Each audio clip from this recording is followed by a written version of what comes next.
The story begins with Dazai Osamu, who is a depressed middle-aged man with nothing to look forward to in life, so he gives up and decides to end it all. On a cold rainy day, Dazai and his lover are seen walking together without an umbrella until they arrive at a clearing the raging river. This is exactly what Dazai was hoping for, since the rain made the river strong enough to sweep a person away, and right now, he wants to be that person. He and Sakshan came here today because they are sick of this world and plan isekai themselves by drowning in the river cocoon together. This way they will be able to keep the promise to always be together, so before they jump in, they tie their arms together in solidarity. However, as we all know, there is only one true king of isekai, and he isn't going to let his job get stolen, so despite them being in the middle of the forest, Track-kun shows up out of nowhere to take them out before River-kun does, even if it doesn't make much sense. In the next moment, Dazai wakes up in a cathedral, and as he gets up, he's greatly confused by everything he sees around him, but he just assumes this must be the world people get sent to after they die. The style is different from what he's used to,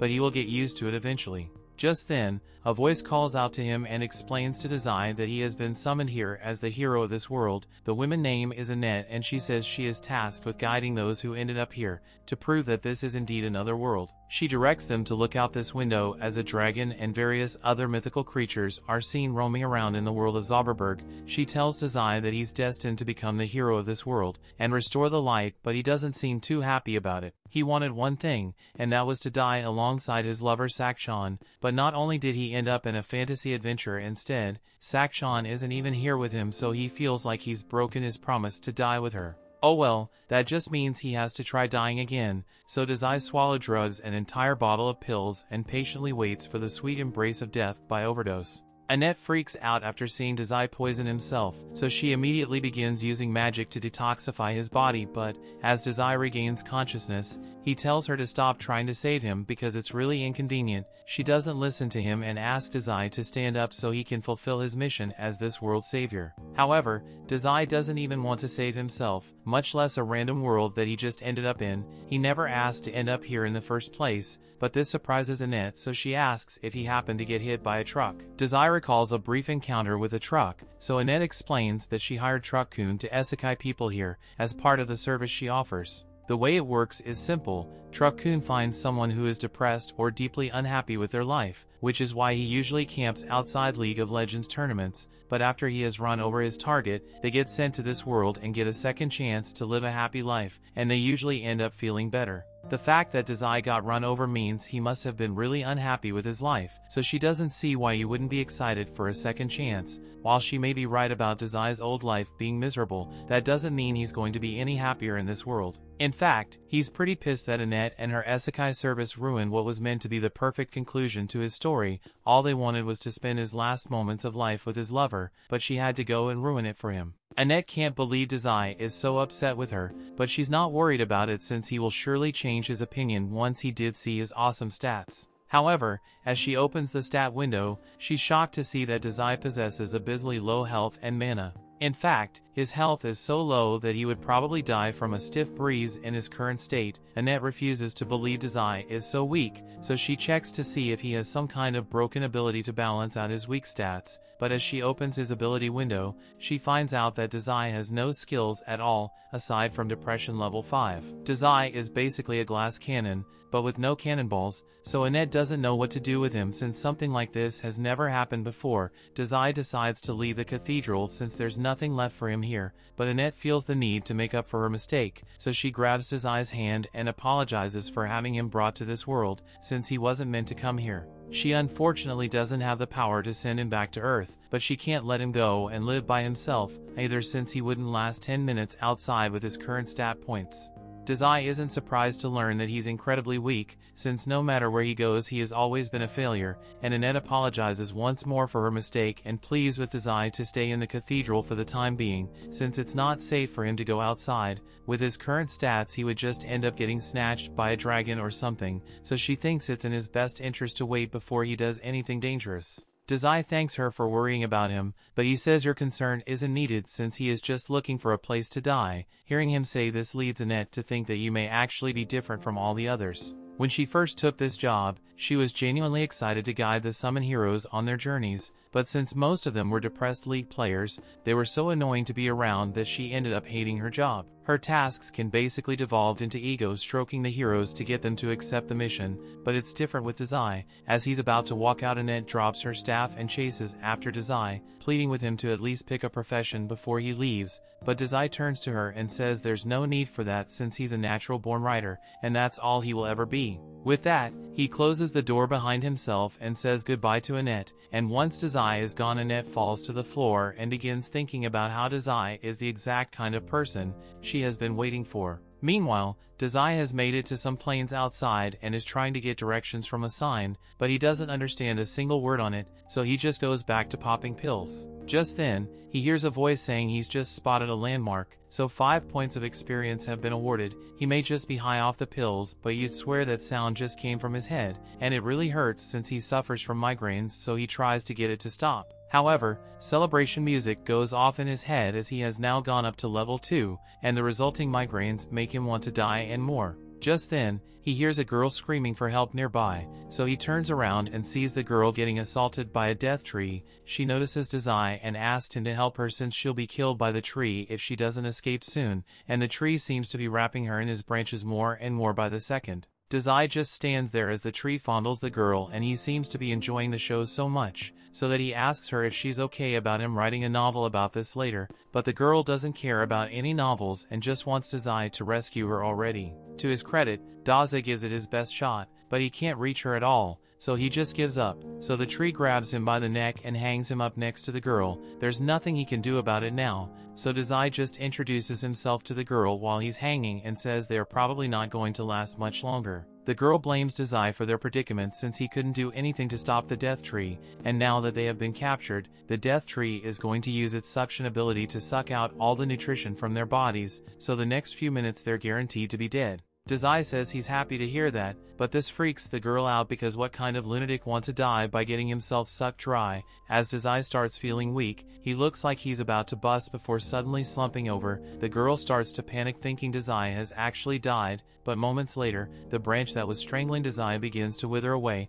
and the death tree ends up being destroyed because of it. The girl and Dazai are freed as the tree disintegrates, but Dazai is disappointed that you failed to die again. Thanks to his inadvertent victory, Dazai levels up again, and the girl is left confused and amazed, because she believes Dazai intentionally made the death tree die by absorbing the poison in his body, but she also finds it weird that Dazai would poison himself to begin with. She thanks Dazai for saving her while also apologizing for calling him useless earlier, but he doesn't think he did anything special. All he managed to do was fail to die, and he isn't happy about it in the slightest. The girl doesn't understand why Dazai is depressed, but he saved her life, so she sincerely wants to thank him. She suddenly has an idea and invites Dazai to come over to her house, so she can express her gratitude properly, and Dazai sees no issue with this. So as the girl extends her hand and asks what she should call him, so he says she can call him Sensei. However, as he grabs her hand, he's reminded of Sakchan, and that gets him to wonder if she might have ended up in this world as well,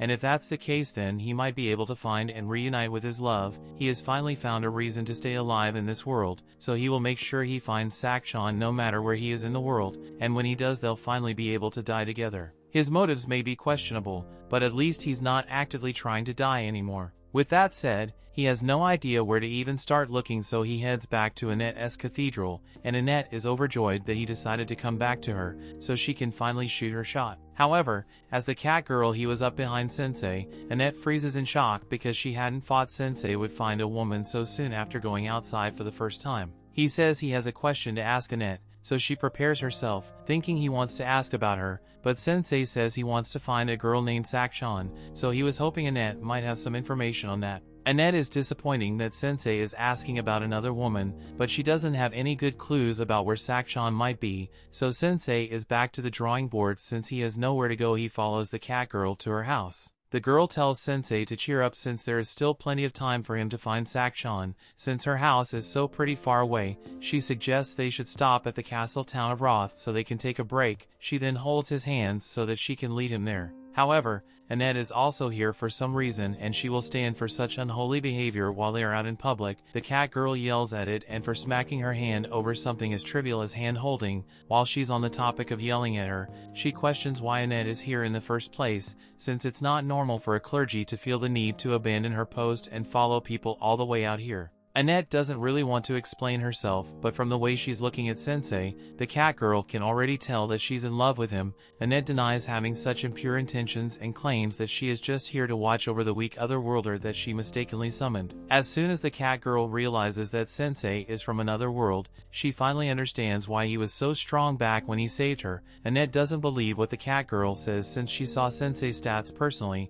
and she knows for a fact that he has less health than a Make-A-Wish kid. The cat girl still asserts that Sensei must be strong since he was able to defeat a death tree and save her life in the process, but this is terrible news for Annette since Sensei saving the cat girl's life is the first step to developing a romance. She can't believe she's already losing her chance to cat girl. While they've been bickering this whole time, Sensei found something really interesting. It's a coffin that's the perfect size for him, so he climbs inside and says he has been feeling dizzy ever since he came here, so he's going to take a nap for a while, and they should wake him up when they get to the town. After that, he says goodnight to Annette and the cat girl, but the cat girl is mad that he still isn't calling her by her name, so Annette jokes that Sensei likes her more because he can actually remember her name. After that, Annette cheerfully ties a rope to the coffin Sensei is sleeping in and begins dragging it away. The cat girl asks if Annette should really be doing all this since she's supposed to be a clergy person of the cathedral, but Annette is too busy trying to pull the coffin until the rope eventually snaps.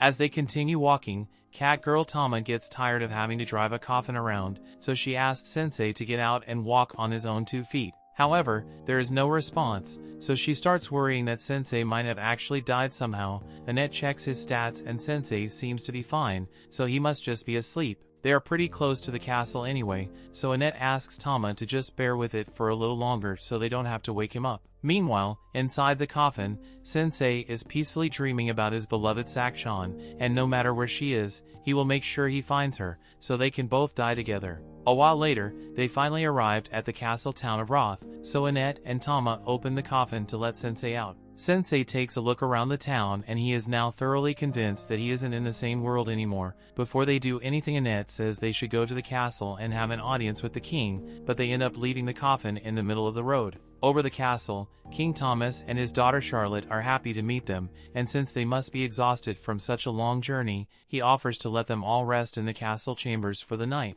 But before that, he would love to hear some of Sensei's pleasant experiences. Sensei can't think of many pleasant things to talk about, but he did enjoy the coffin right here, so he tells the king that he will teach him what it feels like to sleep in a coffin. Out of context, that clearly sounded like a threat, but Annette quickly changes the subject and compliments Charlotte on how beautiful she is. The king mentions that Charlie is actually getting married soon, so he asks them for a little advice regarding Charlotte's suitors. Thomas calls for the men to be brought in, so we are introduced to the warrior Gomez and the wandering minstrel of love Otto. Recently, due to the influence of the wrath of the demon lord, the activity of monsters has greatly increased recently. However, Thomas has grown too old to deal the problem himself, so he decides that one of these two shall become Charlotte's husband and the next king of Roth. However, Charlotte doesn't seem to be on board with the idea since she hasn't chosen a husband yet. That's why he's leading the choice up to a bunch of strangers he met 10 minutes ago. He wants them to pick who is more suitable to marry Charlotte between Gomez and Otto,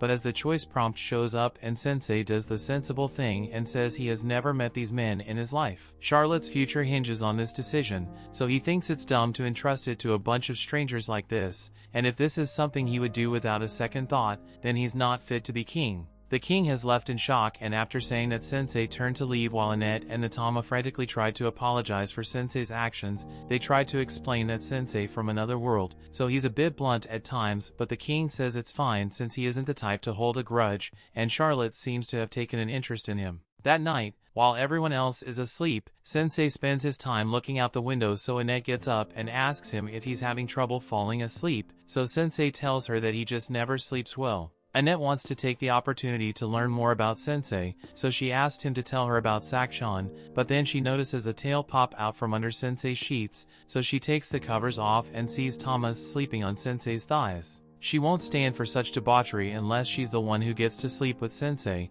so she just a pillow to smack Tama and wake her up. Tama defends herself by saying it's cold and she's part cat, so it's totally normal for her to cuddle at the people for warmth. While Annette and Tama continue arguing over this, Sensei they gets up and leaves the room because of all the noise, and as he steps out into the hallway, he notices a beautiful light, so he goes out to look the lake, and coincidentally, Charlotte is out here as well. Once she notices Sensei, she invites him to watch the lake with her since it's a beautiful night. Sensei agrees that the sight is very beautiful, so beautiful in fact that it makes him feel like drowning in the lake. Charlotte is shocked to hear him say this and asks if Sensei has enough problems to make him want to drown himself, but from what Sensei has seen so far, Charlotte seems a lot more trouble than him. After some silence, Charlotte confides in Sensei that she hasn't been able to make a decision between Gomez and Otto. Gomez is only recently arrived at the castle, where he is already the most reliable of their soldiers. Her father has faith in Gomez's strength, so she feels like she should probably choose him,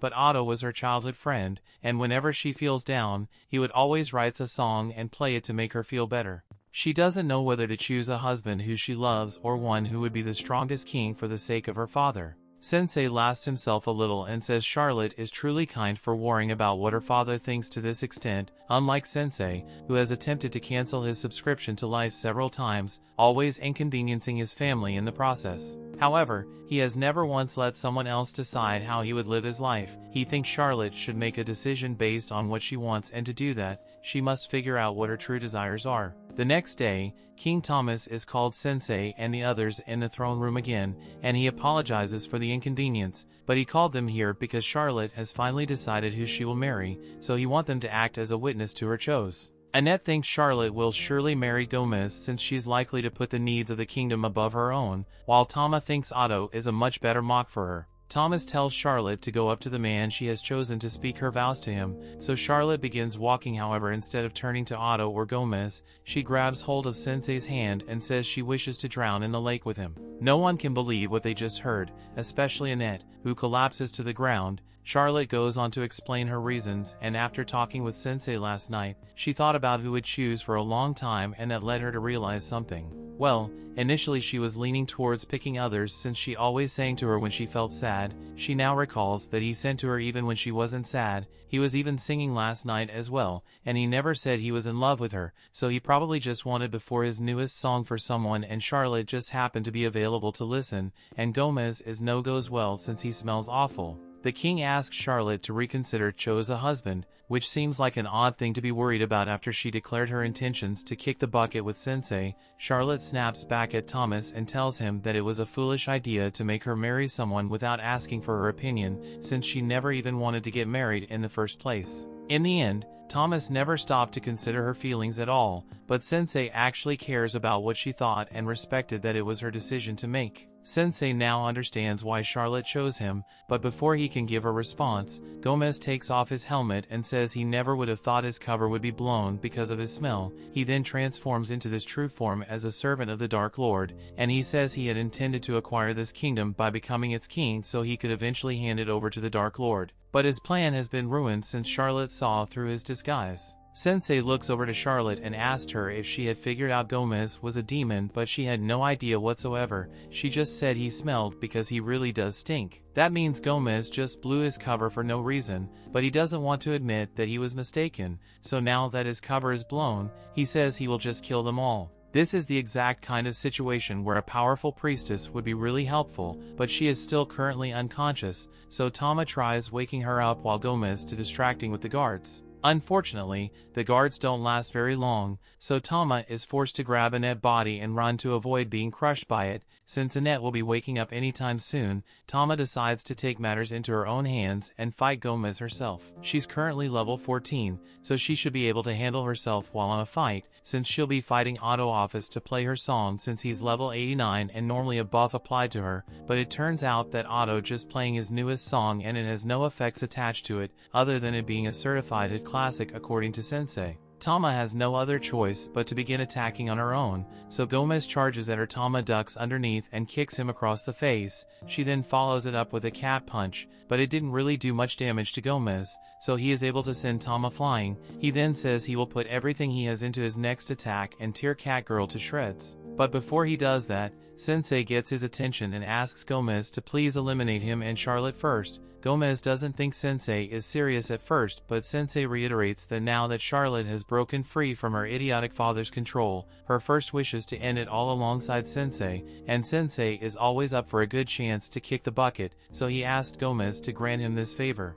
Gomez agrees to kill him, but he says that if he does that, he will go on to kill the king, and then he will go in the city to the ground while killing every last citizen inside it. Sensei doesn't really care what Gomez does since he will be dead by then anyway, but Charlotte is starting to have second thoughts about dying. As Gomez begins charging at them, she tells Sensei that she can't let herself die yet, since she wants to stay alive and protect the kingdom. Sensei is like to hear that Charlotte finally understands what she really wants, so since she wants to stay alive, he pushes her out of the way so that he's the only one who will be pulverized. As Gomez continues to charge straight at Sensei, Charlotte tries to convince him not to let himself get impaled, but luckily, at the same time, Annette had just woken up and she uses her power to cast a barrier of light in front of Sensei and shield him from Gomez's strike. She has vowed not to let Sensei die as long as she's by his side, so as Gomez tries to break through her shield, he ends up shattering his horns in the process, and now Gomez is defenseless. Tama is able to land a blow that sends him flying through the castle wall and into the lake. Both Tama and Annette are relieved that they managed to survive, and since Annette really helped her out during the battle,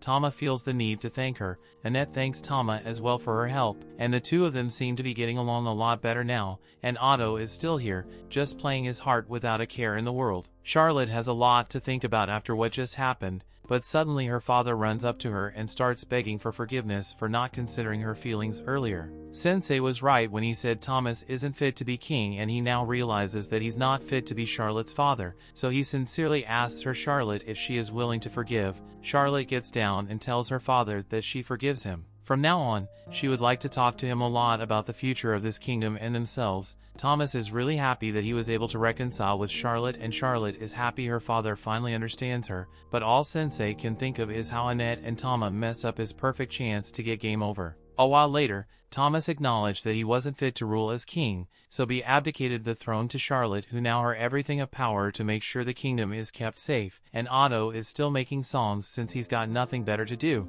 Meanwhile, Annette and Tama are busy dragging Sensei's coffin to their next destination, and they are talking about how bold it was for Charlotte to become the queen at the age of 16, but they are sure it will work out somehow. Sensei gets out of the coffin and says what's important is that Charlotte made the decision for herself and she's standing by it, which is something that Sensei thinks is beautiful. The story continues. We see after driving Sensei for a long time, Tama asks Annette that they can take a break since she's gotten really tired. It covered a considerable amount of distance, so Annette thinks it's okay if they take a little break since they stopped. Sensei opens the coffin and asks if it is time to eat yet. Annette offers him some bread, but Sensei says he only eats boiled tofu, so if she doesn't have any, he's just going to go back to sleep. After the break, Tama asks how much longer it will take before they arrive at her house, and since Annette is the one with the map, she says it looks like it will take a few more days before they get to her hometown, but before that Annette asks to make a stop at this Dritten Temple. Tama doesn't mind the delay, but she asks why Annette needs to go there, prompting her to start explaining the isekai process. Normally, otherworlders arrive in this world through one of the 4 temples and head to fight the Dark Lord from there, but since Sensei's goal is to find Sakshan rather than defeating the Dark Lord, Annette wants to head to the temples to see if they can gather any information regarding Sakshan whereabouts. If they are unlucky, they might end up having to travel across the whole world, but Annette totally ready to leave everything behind for Sensei. In all honesty, she doesn't want Sensei to fight the Dark Lord even though it's her job to convince otherworlders to do it. She just doesn't want Sensei to be exposed to that kind of danger, so Tama trades her for being in love with Sensei. Annette denies any impure intentions even if it's painfully obvious at this point. She tries claiming that Sensei gave her a breath of fresh air when she was beginning to give up on her job, so she wants to repay the favor and help them find the person he's looking for, that's all. Tama asks if that means Annette would be alright with it if she found out Sakshan was actually Sensei's lover or something, but while the mere thought of Sensei having a lover is painful, she still wants to confirm for herself it turns out to be true. By the way, Tama wonders if Annette will even be allowed to enter this Dritten Temple since she kind of ditched her job to go on this journey. Annette doesn't think it's going to be an issue since she's good friends with the person in charge of this Dritten Temple, and it's not like she just abandoned her post either since she had her familiar send in an official resignation letter for her, and coincidentally, that same familiar is back and currently chewing on Sensei's head.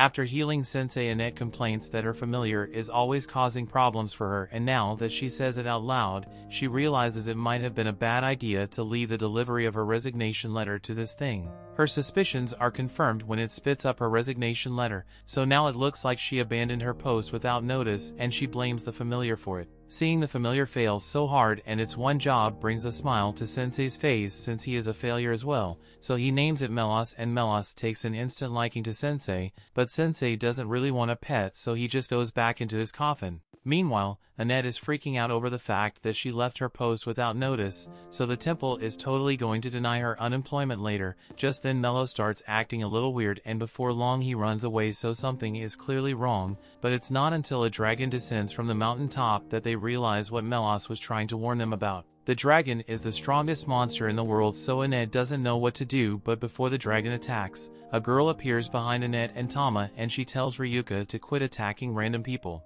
The girl then walks up to the dragon and begins petting it, so Annette and Tama are pretty confused by point. They'd never heard of someone managing to tame a dragon before, so they ask who the girl is. However, she just turns to them and says there are a lot of monsters in the area, so they should hurry up and leave before they get hurt. In fact, it looks like one of their teammates has already died. Annette apologizes for the confusion and clarifies that Sensei is still very much alive. He's just a weird otherworlder, so he enjoys sleeping in a coffin.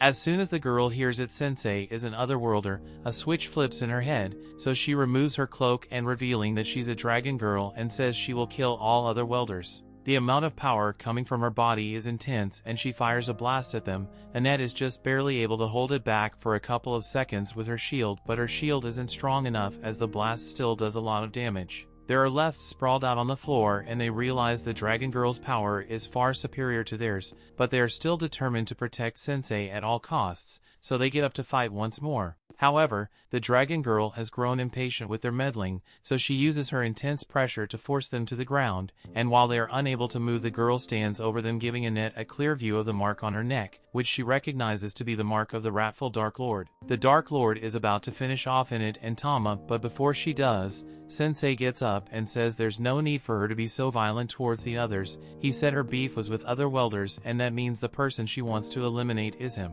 He tells her she's free to do whatever she likes to him, and since he isn't putting up a fight, the Dark Lord agrees to leave the others alone, and in the next moment, she punches a hole straight through Sensei's chest. As Sensei falls to the ground, the Dark Lord declares that her name is Waldelia, and she tells Sensei to rest in peace, but as she is leaving, Sensei gets back up and begins to laugh the fact that Waldelia actually stabbed him. He can tell that she's harboring hatred within her heart, since he once felt the same and wanted to stab someone. He even went as far as to write a threatening letter at the time, so he knows what it feels like to be consumed by hatred. Waldelia is starting to get weak out at this point, but Sensei keeps getting closer and touches her cheek, hitting her with that dying man riz. He says he would love to hear her story, but Waldelia isn't going to fall for his charm so easily, so she calls for Ryuka to get her out of here before she gets rizzed up. After she's gone, Sensei collapses once more since she still has a hole in his chest, but Melos is still around, so he finally makes himself useful and drags all of them to the temple, and upon seeing the poor condition Annette is in, Ysha rushes to check on her, but Annette asked her to take care of Sensei first because he is in much worse condition. Ysha sees it's really bad, so she calls for every healing potion and available priest to help Sensei recover. By the next day, Sensei is back up to full health, but you can't have that, so the first thing he does is go out and buy a bottle poison to drink. While he does that, Annette thanks Ysha for all her help and said she'll make sure to repay the favor someday. For now, Annette asks if Ysha has come across another world named Sakchan by any chance, but she has never heard of her, so Ysha assumes she must have been summoned to another temple. More importantly, Ysha asks Annette why she's traveling with an otherworlder all of a sudden. She was shocked when she heard that Annette did her job, but she was also kind of relieved since she knew Annette was too kind-hearted to be exposed to this kind of job. However, she can't support Annette's decision to travel with an otherworlder since she should know from first-hand experience that they are all pretty much scumbags. They are given divine gift to defeat the Dark Lord. Yet all of them call their gifts overpowered skills and use them for dumb things like starting a failing rap career. This goofball is called Kotaro, and he was unfortunately given the power to destroy the world's economy by mass-producing gold coins. He offers to buy the girls whenever they want in return for some fun time, but Ysha throws his gold back in his face and tells him to leave because she's having a serious conversation over here. Kotaro was annoying, but he helped prove Isha's point that other welders aren't good people. Annette tries to explain that Sensei isn't like the rest of the other welders, but Ysha doesn't believe it since Sensei's face says he's a destructive person.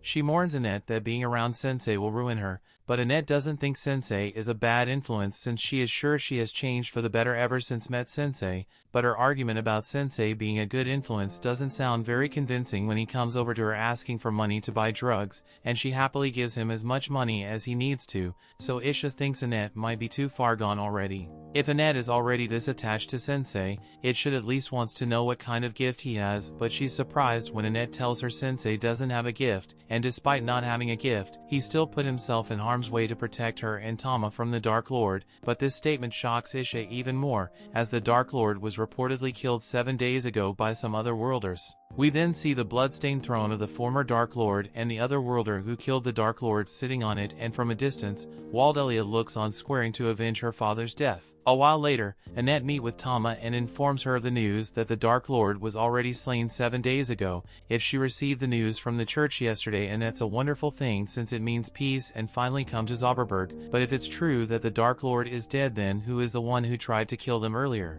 Annette doesn't know the answer to that question, and now that Tama thinks about it, didn't Sensei also show up 7 days ago? If the Dark Lord had already been defeated by them, then why was Sensei still summoned to this world? Just then, Sensei tears up his papers and collapses in the floor, so Tama asks what's wrong with him now. He explains that he's been trying to write about the events that have occurred since he arrived in this world, but he's struggling to find the words. Annette asked if he wrote anything about her, but Sensei says he didn't write about her at all. If anything, he got a surge of creativity after meeting Waldelia, so he would like to experience something similar to spark his creativity, but Tama says she's not going to do anything dangerous with him. Annette suggests they all go out and just town to relax and considering her future with Sensei, and are a few things Annette would like to buy for him. Upon entering town, Annette buys a huge set of heavy armor for Sense and makes sure he doesn't die, and Sensei doesn't really mind it since the tight feeling reminds him of his coffin. With Sensei's safety ensured, Annette and Tama head off to do some more shopping, so she asks Sensei not to go anywhere while they are gone. A while later, Ysha is walking through town where she sees a couple kids gathered around the suit of armor, and she's shocked to find Sensei snugly sitting inside, ignoring the question of why he's in such huge armor, and she says there's something she wanted to talk to Sensei about. She says that from now on Annette is going to be staying with her, and she believes staying with Sensei will ultimately make her unhappy. She tells Sensei to dissolve his party with Annette immediately, but Sensei just grins and tells her that Annette is the only one who can decide whether she wants to stay with him or not, so it's not up to Ysha to decide for her. Besides, how can Ysha be so sure that Sensei will make Annette unhappy when she knows nothing about him? But the fact that he's an otherworlder is all the proof she needs to know that Annette would be better off without him. Just then they hears an unsettling sound,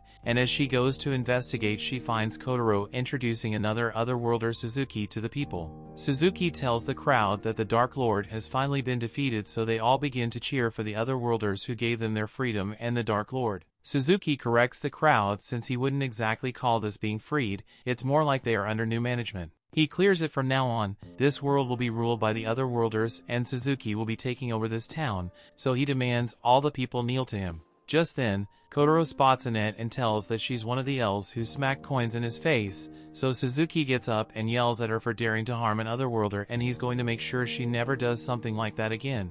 The story continues. We see after placing his hand on Annette's head, Suzuki activates his skill, and within moments, Annette's eyes go dark as she falls under his control. Something is clearly wrong, so once Tama realizes that Suzuki has done something to Annette, she grabs Kotaro by the jacket and demands to know what happened to her. Kotaro snickers and tells her that there's nothing she can do now that Suzuki's skill has been activated, because it turns anyone he pets into his mindless slave. Tama is enraged, so she threatens to beat Kotaro up until he gets Suzuki to turn Annette back to normal, but before she could do that, Suzuki had already put his hand on top of her head and used his ability to turn her into an obedient slave as well. Things have gotten out of hand, so Ysha finally comes out and confronts Suzuki for misusing his ability when she taught him to only use it for good, but Suzuki couldn't care less about Ysha's disapproval because he's the one with all the power here, and since Ysha and the townspeople are so insistent on opposing him, he decides to just destroy the town completely to set an example and rebuild it as a place where no one will dare to stand up to him again. He then turns to leave, but before he does, he turns to Ysha and tells her he will be taking over her church and using it as his castle from now on. The attack dogs proceed to destroy the town under Suzuki's orders, including Tama, who is currently attacking the suit of armor Sensei is stuffed into earlier. Sensei isn't alarmed in the slightest by Tama's robbing behavior, and in fact he finds it amusing that Annette was actually right about him needing armor in case of emergencies like this. Eventually, Tama punches deal enough damage to shatter the plating of the armor, but in the process she causes the helmet to go flying straight into her face, which knocks her out instantly. Sensei is now free from the armor, and since Tama is unconscious on the ground, he does the only thing he can think to do and stuff her in a barrel so she doesn't hurt anyone. After he does this, Ysha comes crashing into the building beside him, and for once she's actually relieved to see Sensei's face, but she still stands firm on her earlier statements, as Suzuki is a prime example of what otherworlders are like. Not only did Suzuki use his gift for his own selfish desires, but his greed has also led him to become a danger to society. The power from his gift must have gone straight to his head since he wasn't like this when he first arrived in this world. Initially, he was a shy and weak-willed man, but now he has turned into a monster. Hearing Ysha describe Suzuki's descent into evil gives Sensei the spark of inspiration he has been looking for, so he asked Ysha where Suzuki is right now, and he is informed that Suzuki should be in the church right now, so he asks Ysha to watch Tama while he goes to see Suzuki. Ysha tells him to wait since it's crazy for Sensei to go after a hero and doesn't have a gift, but Sensei still insists on going since he believes Suzuki's story will be an interesting topic to write about, so Ysha relents and says she will go with him to ensure his safety. As they arrive at the church doors, Sensei is excited, but Ysha can't understand how Sensei is so calm in a situation like this. He is already seeing what Suzuki's gift is capable of doing, so he should know that he stands no chance of winning it on this fight. If Sensei opens the door without a plan, she tells him he will be torn apart by Suzuki's beasts, but as she says this, Sensei pulls a bottle of poison out from his sleeve. Ysha is impressed since she believes that Sensei must be planning to use poison to take out the beasts, but to her shock, he just shows the entire thing in one gulp. Since they can't use the poison anymore, Ysha gets down on all fours and tells Sensei that they are going to have to use the back door now, but once again Sensei doesn't listen to her and walks straight through the front door. Sensei greets the Suzuki and tells him that he is interested in writing a novel about his story, so Suzuki thinks Sensei is a fan of his, wishing to document his heroic deeds, but the reality is quite the contrary, as Sensei says that the story he wishes to write is about a loser who has given more power than he deserved and ultimately turned into a scumbag. Suzuki feels insulted, so he orders his dogs to rip Sensei to shreds, and Sensei is still just standing there, so Ysha takes it upon herself to defend him. She casts a spell that fires lasers into the dog's head, but eventually she is overwhelmed, so Suzuki orders his remaining beasts to shoot fireballs at Sensei. Since Ysha isn't able to protect him,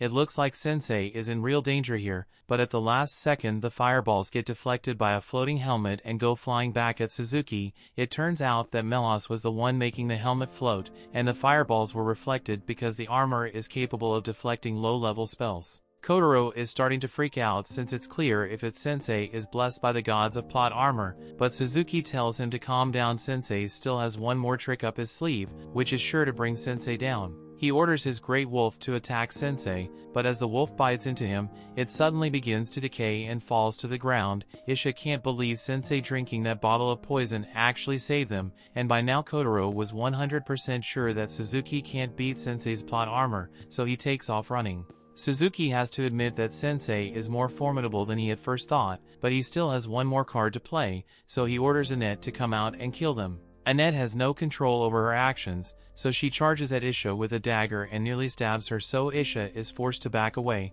and since she doesn't want to fight Annette, she thinks it's best that they retreat for now. However, Sensei doesn't think that it's going to be necessary since Annette should be strong enough to resist the mind control on her own. Suzuki calls him a fool since his mind control is impossible to dispel once it has been activated, so Annette is due to be his slave for the rest of her life. Yet Sensei still believes Annette is strong enough to overcome it on her own, so he walks right up to her knife and tells Annette that she doesn't have to listen to what Suzuki tells her to do. He seems to be getting through to her since Annette starts holding herself back from stabbing Sensei, and Suzuki doesn't like it one bit. So he uses all his power to try to force her to stab him, but through sheer force of will shows the flashback, Annette is able to overcome the brainwashing by stabbing herself in the leg. The pain snaps her out of it, so she ends up falling into Sensei's arms, and now that Annette is back to her usual self, Sensei asks Ysha to treat her leg wound, and Ysha is starting to realize that she may have misjudged Sensei as a person. Meanwhile, now that Suzuki knows his ability isn't all-powerful, he realizes that he's going to be held accountable for all his war crimes,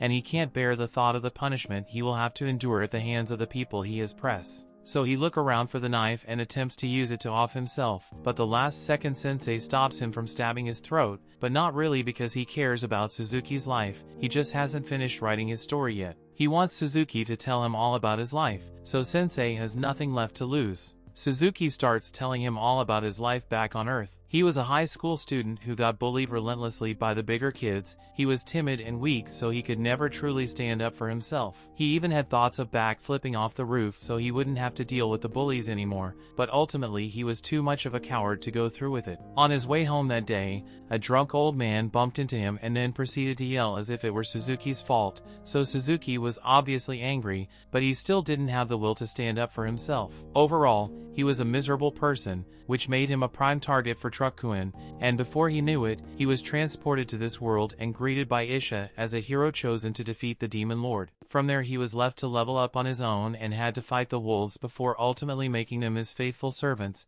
and once he had command over strong allies, he was finally able to defeat powerful monsters. He believed things were finally getting better for him, but as he walked through town, he realized that despite his newfound power, people here still treated him like an outcast, just like people on Earth. And eventually, the thought that he may end up getting bullied here made and reach his breaking point. He had suffered endless torment on Earth and suddenly found himself being proclaimed a hero, but he had no reason to want to save this new world or be its hero. Although, even when he tried to play the part of a villain, he couldn't even do that. Sensei is pleased with the story Suzuki just told, because it allowed him to finish his novel. It's about a pitiful man who could neither become a hero nor a villain due to his own weakness, is an outcast no matter what world he goes to. So Sensei decides to call the novel Isekai Shikaku, and as he names it, pages from the novel begin floating around Suzuki. Sensei thanks Suzuki for his story since it allowed him to write something he was satisfied, but he still cannot call this a masterpiece, so takes a page from the novel and rips it apart. As he does this, a magic circle appears beneath Suzuki, and both Ysha and Annette recognize it to be the summoning circle they used to bring heroes to this world, but this one is acting in reverse, so in a flash of light, Suzuki is unsummoned and sent back to Earth. Annette checks Sensei's status screen and to her surprise, and now says he has a gift when it clearly wasn't there before. Ysha realizes that it must be some kind of special skill that only activates against other worlders, which can only mean Sensei was brought to this world to fight other worlders. After he's done, Sensei collapses to the ground. He's disappointed that he couldn't create a masterpiece like he wanted, and it looks like he is oblivious to the power his writing possesses as he starts wondering what happened to Suzuki. With Suzuki having been reversed isekai, all the monsters under his control stop being aggressive and begin leading the town, and Tama finally gets herself out of the barrel, although she can't figure out why she was in there to begin with. After things go back to normal, Ysha thinks Sensei deserves a reward for saving the town from Suzuki, so at his request, she has a custom coffin made for him. Annette thanks Ysha for all the help she has offered, but before she goes, Ysha says there's something important she would like to discuss with Annette. She tells Annette that it is very likely that Sensei is an incredibly important hero to this world, and that means traveling with him is bound to be insanely dangerous. But after seeing the willpower Annette possesses, Ysha believes Annette can handle any challenges that come her way, so she asked her support Sensei to the best of her ability. After that, the group is ready to continue their journey, so Tama and Annette both grab the ropes to be inhaling Sensei's coffin, but before they go, Ysha says she has a question for Sensei. It's true that Suzuki turned out to be a rotten hero, but considering the fact that he was nice before he was given his powers and exposed to this world, she can't help but feel like he only turned out that way because he was summoned, and now that he has been sent back to Earth, he may be doomed to continue his miserable life. However, Sensei sees it differently, since while Suzuki's story as a hero of this world is over, his story on Earth is still in progress, and it's up to him to change things for the better. The story continues. We see after Sensei and the others had left, Ysha went to the headquarters of the church to report their recent events. As she arrives, she notices a colleague of hers, Wolff, sitting and drinking all his sorrows away. She's appalled that he would be drinking so early in the day, but he says he has to because his job is a lot more stressful than hers. While Ysha gets to deal with other people like her, Wolff is forced to deal with dwarves, and dwarves smell absolutely terrible. However, before he can continue insulting dwarves, Elton comes in and tells Wolff that it's not right for him to be saying such racist things while at work, especially since he's a bishop. Wolff half-heartedly apologizes, but he also kind of insults Elton for being a goblin bishop when most bishops are elves. Goblin doesn't take much offense to this and points out that Wolff is acting worse than the dwarves he claims to hate so much. This sets Wolff off, so he dares Goblin to try dealing with the dwarves all day and see whether he still isn't racist. After that, all of a sudden they are both interrupted as Cardinal Miller arrives and tells them to stop bickering and take their seats, so they can get this meeting started. Once the meeting begins, Miller apologized for summoning all of them here on such short notice. He would like to begin the meeting by having each region, but it looks like there's someone missing. However, before he can start talking, another bishop arrives and stumbles onto the floor in front of them. None of them have any idea who this girl is, so Miller introduces her as the new bishop of the Western Temple who is taking over after Annette ditched her job. They all get seated and Miller asks for the bishops to begin their reports, starting with Arya. She introduces herself as Annette's replacement and reports that nothing noteworthy has happened in her region. The cardinal mentions that he heard Princess Charlotte inherited the throne recently, and that seems noteworthy, so Arya apologizes for forgetting to mention that. Well, Arya is bidding to not be fired. The goblin bishop Elton interrupts her and begins his own report. He states that his region has experienced nothing but peace recently, so he doesn't have much to report. Wolff goes up next and gives his report on his territory. It's located right out in the middle of nowhere, but it's doing all right. There is the occasional conflict between dwarves every now and then,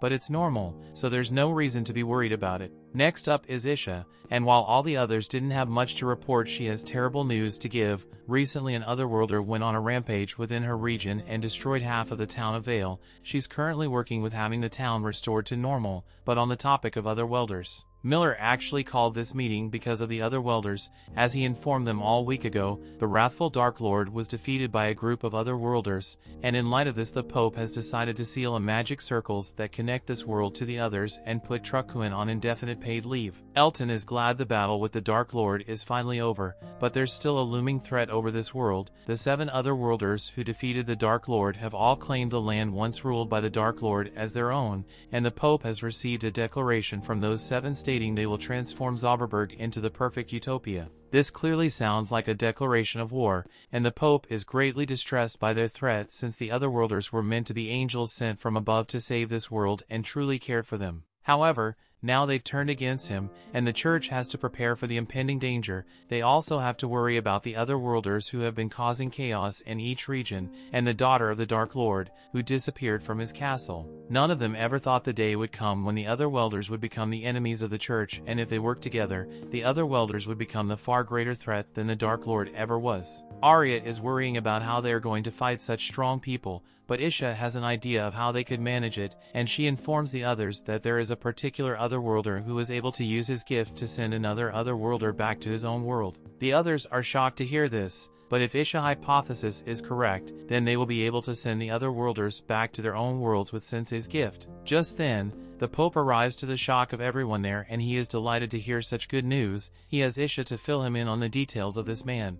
Meanwhile, within the Dark Lord's territory, 2 of the 7 otherworlders who had taken down the Dark Lord remain in the castle, while the other 5 has set out for various different regions to claim them for their new empire, and the 2 left behind are eager to see what's about to happen to this world. Back with Sensei and the others, they finally manage to make it to their destination, and Tama is excited to finally get to sleep in a bed again. But all of a sudden she gets a notification from her system, and due to all of her coffin pulling, her level has risen to level 17. Leveling up is nice. She doesn't seem pleased by the way it happened. For now, Annette thinks they should start by looking for an inn to spend the night at, and out of nowhere a voice tells them that there is a good inn down the road. Annette looks up and spots a little boy sitting on a signpost, and he offers to give her some information that will help her navigate this town since she's new here. The boy tells her that there's a hero dispatch service in this town, and essentially otherworlders accompany parties who lack confidence in their skills on missions, ensuring their safety and making the mission as smooth as possible. The boy says he came up with the idea himself, but as soon as he mentioned otherworlders, Tama gets flashbacks, so Ikotaro and Suzuki did, so she wants nothing to do with it. The boy doesn't understand why she dislikes other welders so much since they are the ones who save this world, but that aside he says if they are interested, he can introduce them to an otherworlder right away. For a small fee of course, he asks for 40,000 Jiniko to do the introduction, but Tama tells them they don't want to since she doesn't want to waste that much money. However, Annette is more than happy to waste that much money if it means she can get a strong hero to keep Sensei safe. The boy thinks she's talking about guarding the coffin, so he begins giving a speech about how the dead guy would probably appreciate having his bodyguard. However, Sensei pops out of the coffin and tells the boy that he's not dead yet, but he wishes he was. The boy is scared out of his mind, but Tama tells him that despite how he looks, Sensei is also a hero. However, the boy doesn't believe her. He quickly snatches the money from Annette and tells them that you will bring the hero to their end later tonight. Even though Tama wasn't on board with the idea at first, she does admit that it would be nice to have a strong hero join the party since it would mean she doesn't have to drive the coffin anymore, but Annette actually enjoys pulling the coffin though. Later that night, they are all waiting at the end for Nier to arrive like he said he would, but Sensei tells Annette that the boy isn't going to be coming here anytime soon. To put it simply, she's been scammed. Hearing this, the innkeeper asks Annette if she happens to be waiting for a kid named Nier. Upon confirming this,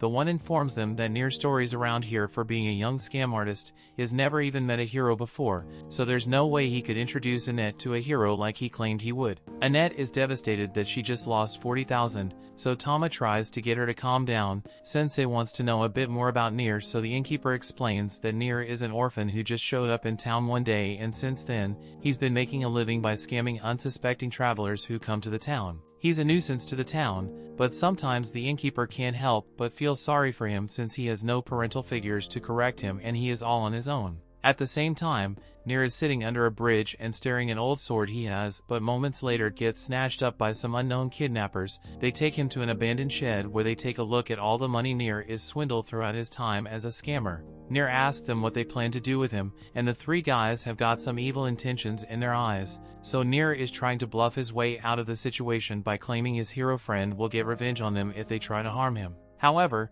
the guys are worried since they know for sure that Nier has never met a hero, and as a matter of fact they happen to be heroes themselves.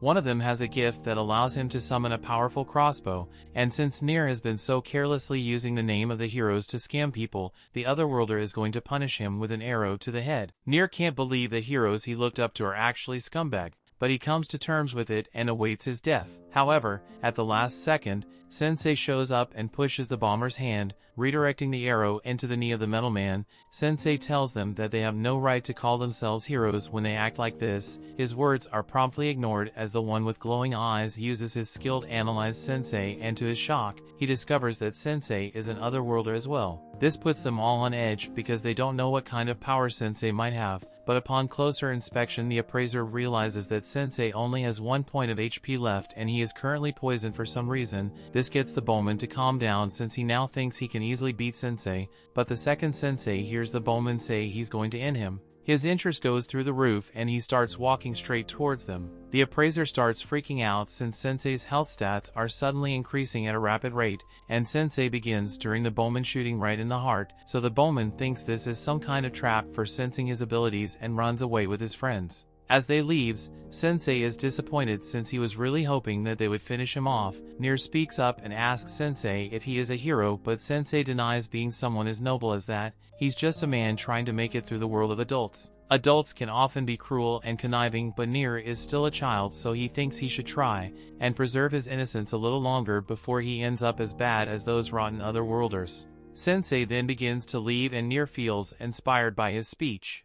But his inspiration soon turns to panic as Sensei walks out of sight, and Nier realizes that Sensei forgot to untie him, so he's going to be stuck here all night. The next morning, Sensei and the others are getting ready to leave town to continue their journey, but Tama notices that Sensei seems to be sleepy, so she asked him if he managed to get good night's sleep. Now that Annette thinks about it, she recalls that Sensei snuck off somewhere last night without telling them where he was going, so she asked him if he spent the night with woman or something. Sensei doesn't say anything other than he had an eventful night, and Annette is seriously crying over the possibility that another woman got to Sensei before her. However, they get interrupted by Nier, who says they should hurry up so everyone can start going.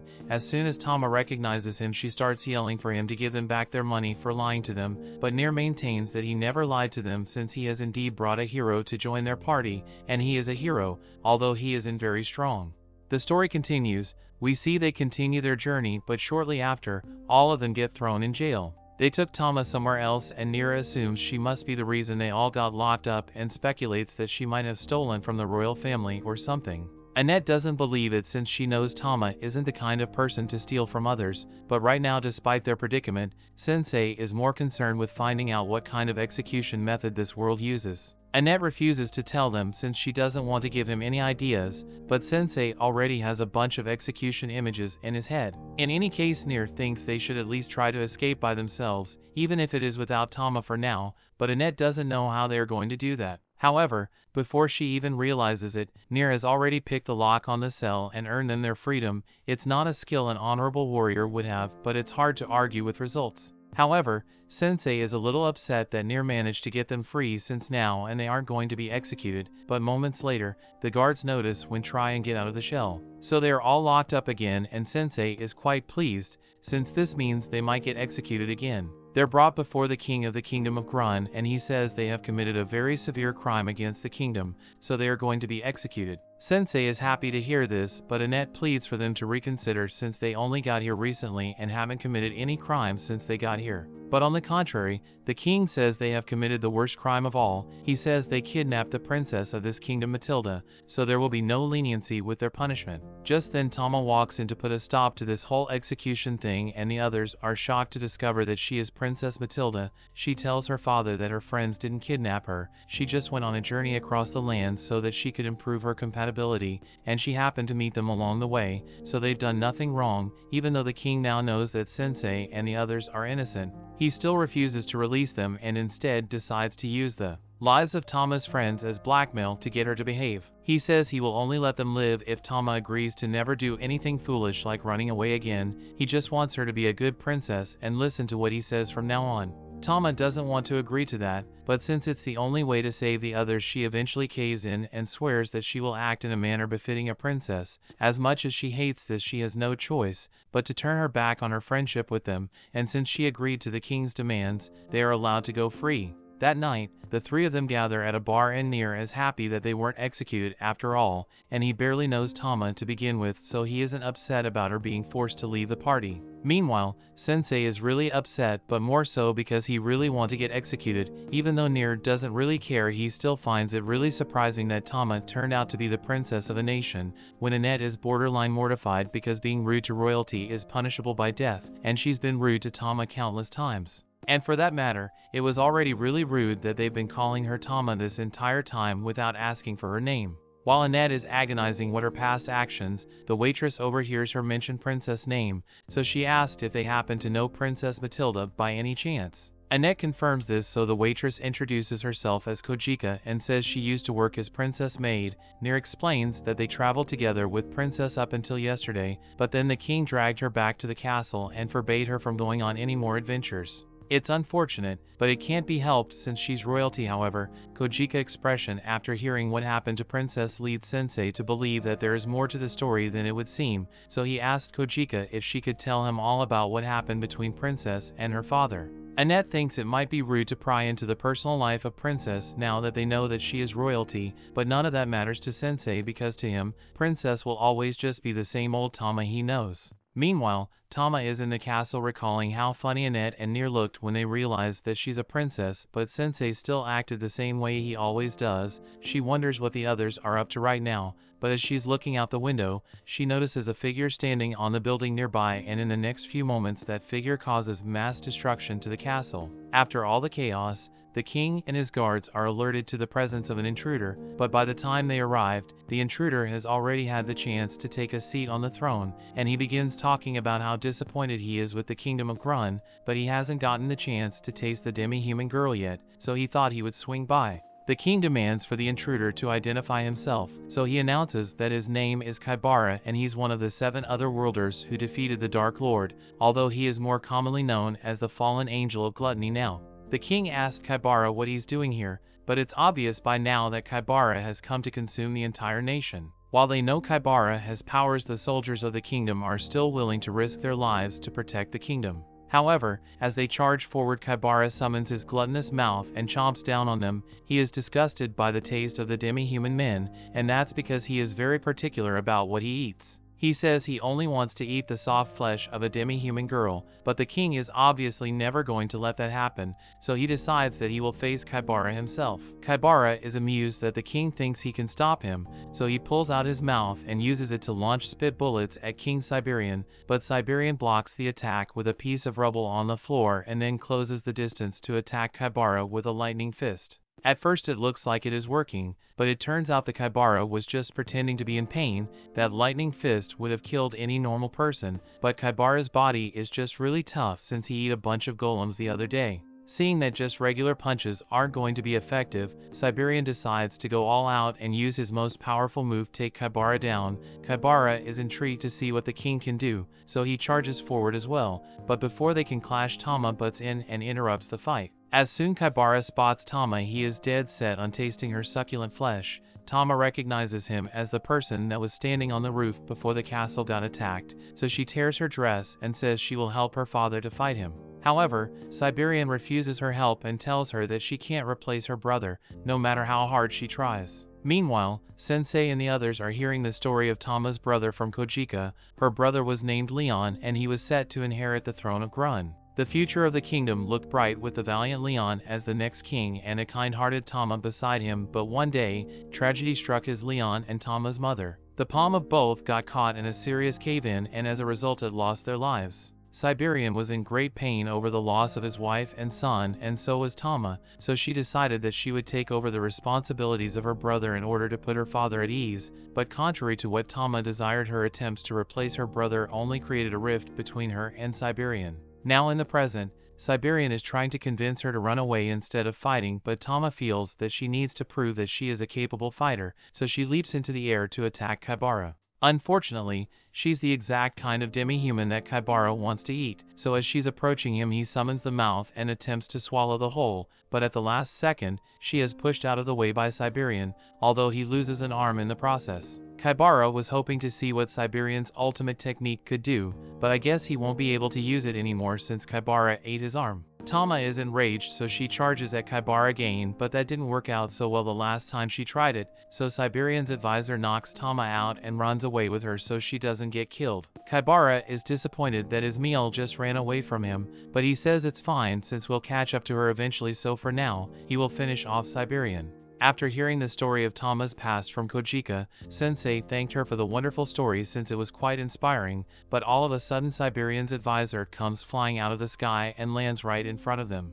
Kojika recognizes Briard and he is glad to see her again, but he tells everyone that he had to make a hasty escape from the castle because he has been taken over by an evil otherworlder. Just then, an explosion occurs from the castle, and once everyone's attention has been garnered, Kaibara addresses them all and says that he's declaring himself as the new king of Grun since he has defeated Siberian, and as the new king the only thing he desires is to get a taste of all the different varieties of demi-humans. But he only wants to eat women and children, so the men can keep going about their business like normal. The people are understandably enraged by Kaibara's declaration, so one man threatens to beat him up. However, in the next moment, Kaibara swallows the guy whole and he tells the people that if they are not satisfied with him eating only women and children, he can eat the men too, so everyone can be together in his stomach. The people now understand how dangerous Kaibara is, so they all try to flee the capital. However, it's of no use since Kaibara already went through the liberty of stationing various monsters at the gates, so no one is leaving here until he has gotten his fill of demi-human meat. Nier is shocked by how deranged Kaibara is, but Sensei is intrigued because he believes he's found his next story. Tama was recently confined by her father, and now she's the princess of a falling nation, so by all means her story is one of tragedy, but it's not over yet, so Sensei wants to see how she overcomes this challenge. Tama eventually wakes up and she's confused as to why she's in Kojika's house, but then she gets a glimpse of the chaos in the streets and she's reminded of the Kaibara's situation. She runs out the front door and she's surprised to see Sensei and the others there. But now that she's awake, Briard tells Tama that Kaibara has taken over the kingdom and is trying to eat the citizens, so Tama begins angrily marching off to face him. However, Briard holds her back and says it is not a good idea to go face him since even the king stood no chance against Kaibara's power. Tama tells everyone that her father was actually holding his ground against Kaibara, and the only reason he was defeated is because she ran into danger and he had to protect her, so she needs to make up for her mistake, and besides she has a responsibility to protect the people of this nation since Leon isn't around anymore. Before Tama can walk off, Annette mentions the tragedy that resulted in the death of 2 royals. She heard of the accident before, but she never knew the people involved were Tama's brother and mother. After they lost their lives, there wasn't a single citizen of Grunt that didn't mourn them greatly, which is proof for how beloved the royal family is here. So if the people lose Tama now, they will lose all the hope they still have. For now, as the princess of Grunt, Tama can't afford to be putting herself in danger so casually, so 3 of them will go handle Kaibara in her place. Tama wasn't there to see it last time, but Sensei has a power and that can defeat other worlders, so everything will be alright. Sensei seems to be on board with the idea of confronting Kaibara, but as they arrive at the castle doors and are stopped by 2 monsters, Sensei says he came here because he wants to get eaten by Kaibara. After all the time he spent thinking about different execution methods, it never occurred to him that being eaten might be an interesting way to meet his end, which is why he wants the monsters to inform Kaibara that someone is here to be eaten. The monsters are confused, so they lock the 3 of them up in a cell. In the meantime, Annette is crying her eyes out because she thinks they are really going to be eaten. While Sensei is interested in the possibility of getting eaten, he didn't actually come here just to die. He already had a plan in mind for their escape, so he reminds Nier that these are the same castle prison cells that Nier helped them escape from this morning, so they can truly pick the lock again.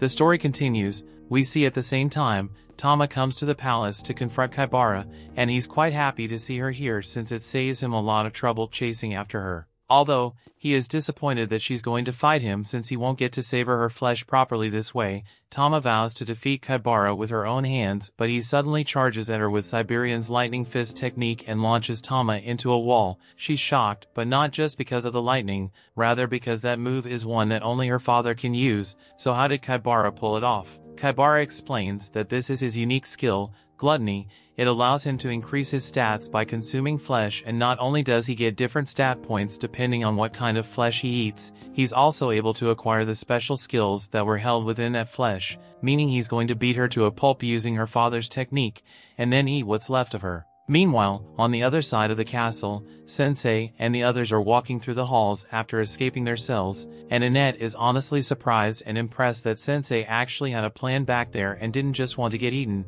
but Sensei is really disappointed that he won't be eaten. They eventually arrive at a door, and this confuses Annette and Nier since they thought they were going to defeat Kaibara, but Sensei says this is exactly what he was looking for. They enter the room, but Annette is still wondering what Sensei could possibly need from the late queen's room, but then he starts searching through all the trunks and drawers until he eventually finds what he was after, book and quill. While they were doing this, Tama is still getting knocked around by Kaibara as he appears behind her and performs a tiger kick to launch her into the air. He then jumps up and elbows her into the ground while mocking her for her mediocre martial arts skills. The fight looks to be over, but Tama has a flashback to a moment where she was hanging out with Leon while he trained. She asked him why he was working so hard to become a fighter when she knows he hates fighting, and Leon admitted that he indeed wasn't much of a fighter. In fact, Tama probably has more talent for fighting than he does, but that is why he needed to train harder than anyone else, so he becomes strong enough to protect those he cares about. This motivates Tama to stand up once more, and despite knowing that Kaibara is much stronger than her and she refuses to back down, Kaibara laughs in excitement because there's no better feeling for him than eating the flesh of someone with as much willpower as Tama, so he's truly going to save her every bite of her once he sinks his teeth in. He can now say with certainty that all the fruitless days in his old life have been leading up to this moment. Back on Earth, Kaibara's life was absolutely dreadful. He was born into an insanely rich family and grew up in a mega mansion where everything he could ever want was given to him. However, he was never happy with what he had, so his life always felt empty, which is why one day he decided to spice things up with a little murder. However, he was stopped before he could go through with it, so his desires remain unfulfilled. He didn't even face any consequences for his actions, since his parents paid the maid a lot of hush money to avoid a lawsuit. People kept calling him fortunate, but Kaibara could never understand why, since he was always so miserable to him. Even a homeless person in the street looked more happy than him, and couldn't stand that, so he stopped the homeless man to death, and clearly Trukuin didn't do a background search before deciding isekai him because the moment later, Kaibara got run over and sent to this world. And now he eats whatever he wants, whenever he wants, and he wants to get a taste of Tama's supreme flavor. He sends his giant mouth to swallow her whole, but before he can get a bite, Sensei runs in front of her and says Kaibara's story's really boring. Kaibara tries to just eat Sensei as well, but for some reason, his instincts are preventing him from going any closer with his mouth, so he is starting to wonder who Sensei might really be. He's then cornered by Annette, and Annette declares that Sensei has the ability to banish other worlders back to their original world. But I don't know why she thought it was a good idea to say all this out loud, but as she tells Sensei, he used his ability and write Kaibara's story. Sensei says no, I don't think I will. He has standards for the stories who writes, and Kaibara's story is basically a privileged child complaining about how easy his life was. Hearing Sensei called his life story trash makes Kaibara furious, so he decides that before he eats Tama, he's going to kill every last one of them here.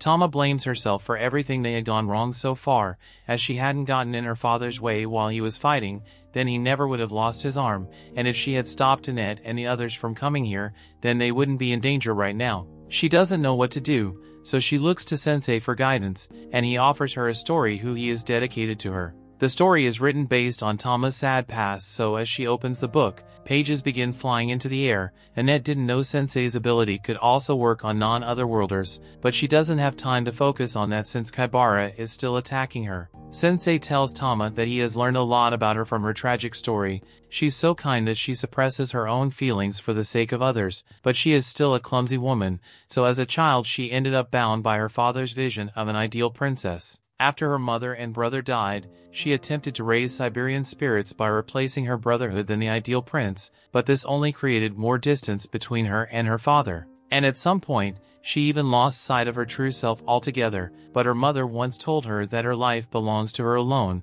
so she should live for herself. Siberian ultimately just wants Tama to be happy, so Sensei tells her and that she has a choice to make. She can either live as the ideal princess like Siberian wanted or replace her brother as the ideal prince. However, neither of those paths are who she truly wants to be. She's been the happiest throughout the time she spent with Sensei and Annette, so Sensei says it is up to her to write the rest of her story. Golden light begins to shine all around Tama, and Siberian recognizes it as the secret mark of the divine beast. This isn't the first time the mark has appeared, as when she was younger it showed up in her right hand, but while Leon was excited to tell Siberian about it since it means Tama will become an incredibly strong fighter in the future. Tama begged him not to tell her father about it because she knew Siberian didn't want her to have anything to do with martial arts. At the time Siberian was nearby, so he heard the whole thing and saw as the mark faded from Tama's hand because she didn't want to accept it for his sake. He now realizes that he was a fool to try and keep Tama away from martial arts when she is so gifted at it.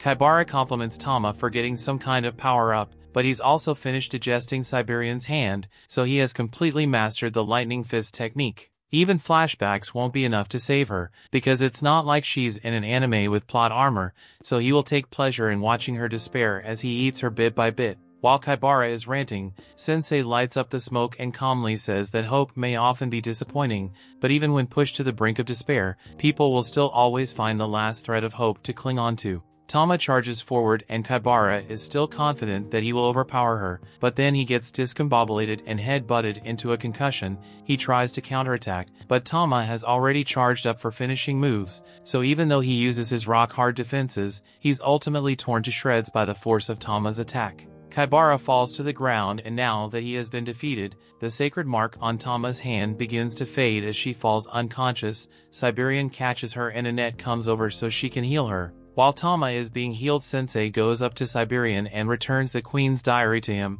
Siberian asks if Sensei read his deceased wife's diary without his permission, and Sensei doesn't deny it, but what's Siberian going to do? It's not like Sensei minds being sentenced to death for it. However, Siberian wouldn't dream of punishing Sensei because he owes him a debt of gratitude for giving his daughter guidance. Briard arrives a few moments later, and he comments on how amazing it is that Tama awakened her sacred mark, and not only that but the move she used to defeat Kaibara is actually an ultimate technique known as King's Fong, although her version of it is still incomplete. Just then, Kaibara comes back to life as a monster, but this makes no sense since Siberian is sure Tama's technique killed him. Even Kaibara doesn't know how he managed to survive that, but then he thinks back to the time he and the other 6 heroes defeated the Dark Lord, and it all makes sense to him now. He mentioned before that he was one of the heroes who killed the Dark Lord, but something he didn't mention was that while no one was looking, he had taken a piece of flesh from the Dark Lord and eaten it.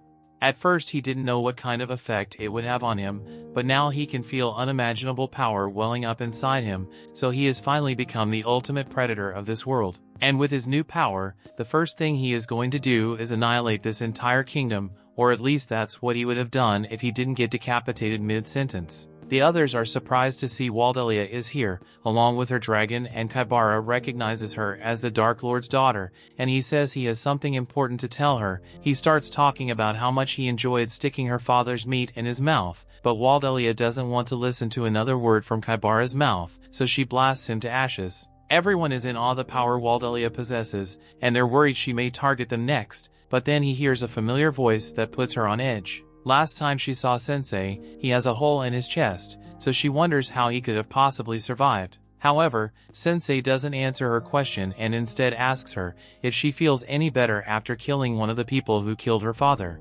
Waldelia doesn't know how to answer him, so she just threatens to kill Sensei the next time she sees him and flies away in her dragon. Nier is amazed that Sensei was able to scare off a woman as scary as Waldelia, but all Sensei can think about is how the look of sadness remained in Waldelia's eyes, even after she had gotten revenge on one of the people who caused her father's death, so he would love to write her story at some point in the future. The next day, operations have begun to repair the damage to the palace, although I don't know how they fixed a hole in a tree. Sensei and the others are given a sincere thanks from Kojika on behalf of everyone at the royal capital. They are about to leave town, but Tama isn't going to be coming with them since we decided to stay home and support her father. They'll miss her, but they can respect the decision she made. Meanwhile, Tama is sitting in her room, but the king comes in and asks her what she's still doing here. Her friends already left to continue on their journey, and he wants her to go with them. Tama tries saying she wants to stay and support him, but Siberian isn't weak enough to need the protection of a novice martial artist like her,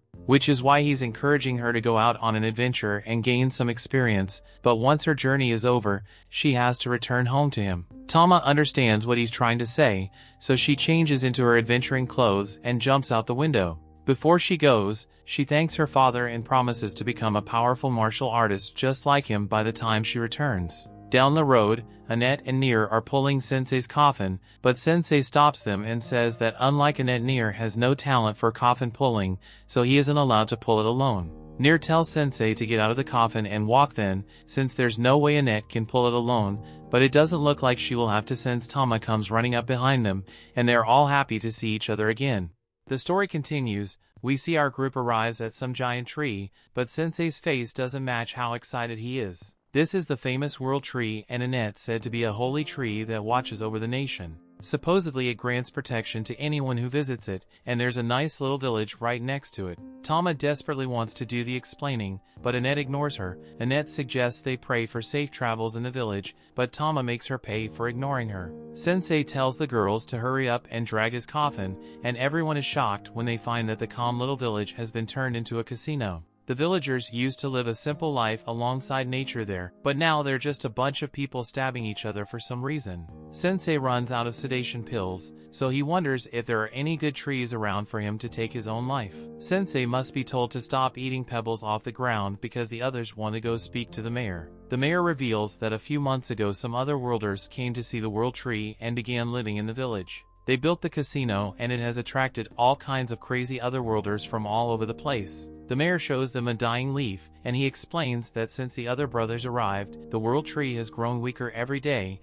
and it has begun to wilt. The tree is clearly saddened by the arrival of the otherworlders, so the mayor asks for our hero's hope. Sensei has a request as well, so he asks the mayor if he can fill his container with sedation pills. Just then some guy who overheard their conversation declared that he will save the tree. He is another worlder named Yamada, so our heroes assume that he's looking for a fight. Yamada assures them that he is different from the otherworlders because he truly wants to bring peace to the world. Annette wants to help Yamada save the world tree, but she notices that Sensei long gone. Sensei feels light on his feet, and he notices that his posture has improved. His mind and body are also really healthy right now, but he hates that. He sees a cave with smoke coming out of it, so he predicts that there's a lot of immorality going on in there. Sensei rushes to the cave and finds that he was right. It's an unhealthy and corrupt place. Sensei asked if he can join them, but some girl appears offering to take him somewhere more fun. This ends up being a bar, where the girl thinks Sensei has had too much to drink. Sensei says that his life is incredibly sad though, so he's trying to drink until he stops being alive. She explains that that cave is where people who are addicted to the world tree's pain-relieving leaves go. Sensei says that he can't sleep when he thinks about his body becoming healthy, so the girl offers to help him fall asleep. She says she can do this if he just watches her dance, but Sensei doesn't believe her. She tells him to just watch, so he does. The dancing begins and Sensei watches very closely. It seems to be working and Sensei calls it a pleasant night. Elsewhere, Annette makes horrible crying sounds as she wonders where Sensei went. She is horrified though when the girl arrives with the passed out Sensei. The mayor becomes upset because he told the girl, named Ysha, to never come to his house. Ysha wishes Sensei a good night and she leaves, but the mayor calls her another person that was ruined. Ysha is known as a witch and she has a terrible reputation. She was the only one powerful enough to fight the other worlders when they were building the casino, but she didn't even try to stop them. Instead, she built a bar and everyone hates her for siding with the other worlders.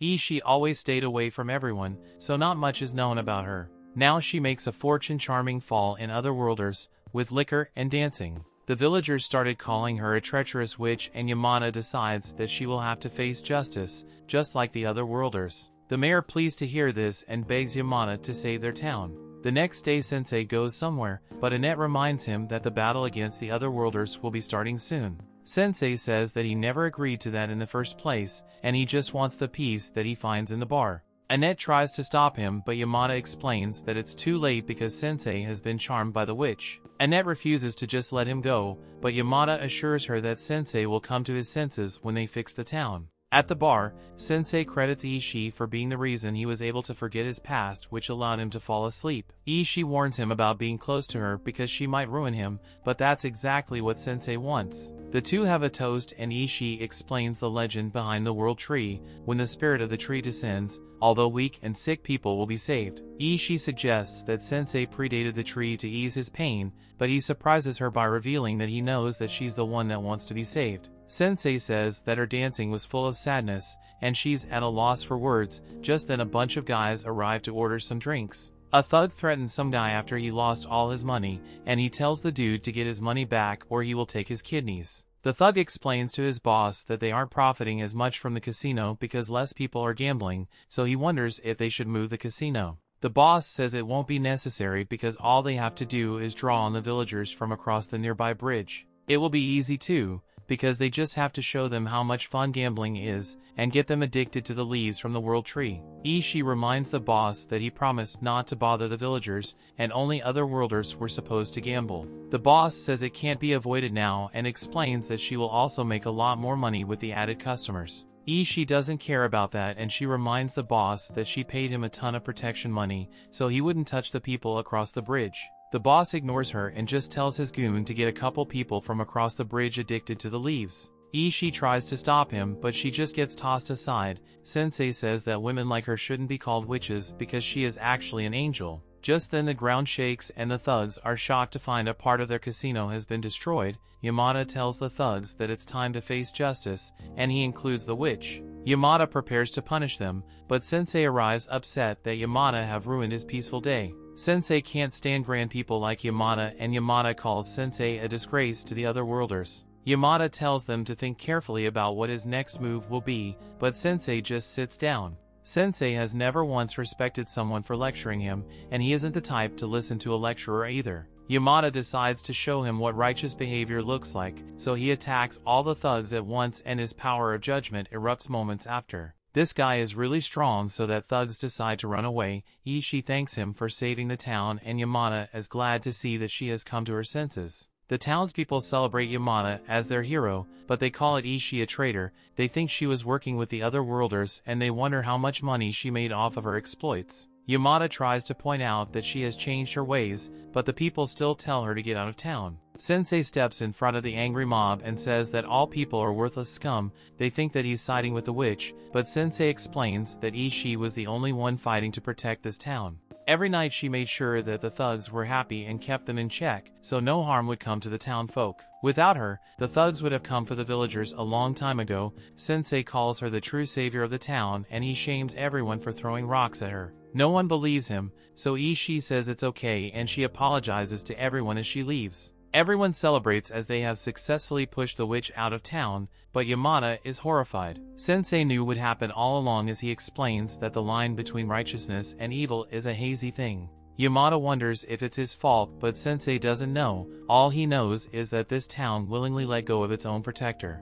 Our heroes leave, but the mayor has another request for Yamada. The Otherworlders made a fortune by selling the world tree's leaves, so they have decided to continue that practice, and so the leaves themselves. Yamada is horrified to hear this, but the mayor explains that the world tree will be revived and will grant them even more blessings. The mayor wants Yamada to be the town's bodyguard, so he can carry out justice again if the witch and the Otherworlders trying to come back. Yamada can't believe this dark turn of events, and the mayor offers him 10% of all profits. Yamada thinks about Sensei's words, and he wonders what he has done. Back with our heroes, Sensei thinks that he's no different from everyone in that village. Sensei wasn't able to save Ysha and everyone feels the same way. Just then, everyone is stunned as the entire world tree dries up. The mayor is horrified to see all his plans destroyed and no one can understand what happened. Back with Sensei, Ysha reappears as a completely different life form, and she thanks Sensei for understanding her. She hopes that he can find some peace in life and she disappears. Luckily for our protagonist Sensei, she fills his bottle with sedation pills. Sensei remembers how she said that when the tree spirit descended, it would grant the wish of the sick, and Sensei realizes what she really was. Sensei finds a moment of peace and he munches on his pills.